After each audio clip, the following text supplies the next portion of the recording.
Imagine that you are in Indonesia, bathing on a beach with crystal clear water. You are hearing the sound of the waves breaking. You notice the breeze on your face, the smell of the sea. You are thinking about nothing more than how happy you feel, how free you feel. Suddenly, you hear a woman's voice and you wake up from this paradise dream. She's asking you something in a language you don't understand, and you look at her, really confused. She asks again. "I'm sorry, I don't understand," you answer. She gets a little closer, pointing at her chest, and she says, "Natalena Tiran Wulandari." Then you nod your head. You finally understood. That makes me ask, how many of you have ever heard a language different from yours? Come on, don't be afraid, raise your hands. Okay, you see? Everyone could have been in Indonesia that day. Everyone could have found a native woman trying to talk to you in a language very different from English. Everyone could have been that disoriented tourist in a natural beach in God knows where. Everyone. I'm here not to teach you Indonesian, but to talk about how do we learn languages different from ours and all the benefits we can perceive. First of all, I want to distinguish two ways of studying a language: the language learning and the language acquisition. On the one hand, we have the language learning, a process I'm sure you're familiar with. It's the conscious process of learning a language. This includes those dreaded grammar rules and complex vocabulary, basically the process you would have used in classes at school. On the other hand, we have the language acquisition. This is a subconscious process in which we gradually know the language better and better through different activities such as speaking and listening. This way of studying a language is often performed in the real life with real experiences.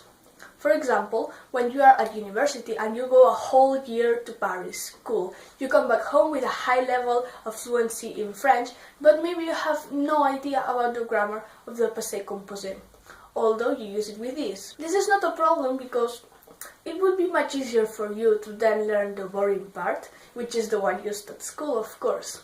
Fortunately, I've experienced both methods, and I can affirm the second one is much more efficient, not just in kids, but in adults too. A few months ago, I read that the language acquisition has more benefits for our brain because it boosts our memory, creativity, and self-confidence. Also, it develops our networking skills, it enhances decision-making, and even the first language is improved. Then I wondered, why don't all schools in the world study in that way? Take a look at this. Natalie Portman, the cinema celebrity, speaks 6 languages fluently: Hebrew, German, Japanese, Spanish, French, and English. Awesome.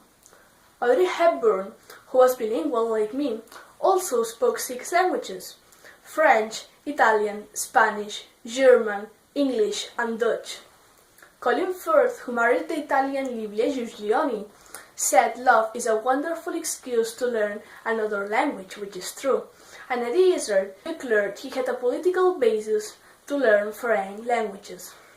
I've been able to check, they didn't learn these languages just following the school method, they learned them thanks to the language acquisition.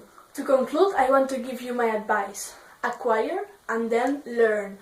Speak, make mistakes, and then learn the grammar rule that explains those mistakes. Because there's nothing wrong of making mistakes. I mean, who cares? People want to know what you think, what you say, but they won't check your prepositions. Obviously not.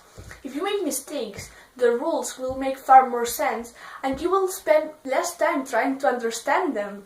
That's what I've done, and it has worked out really, really well. I'm just 14, and I already speak Catalan, my mother tongue, Spanish, English, and French.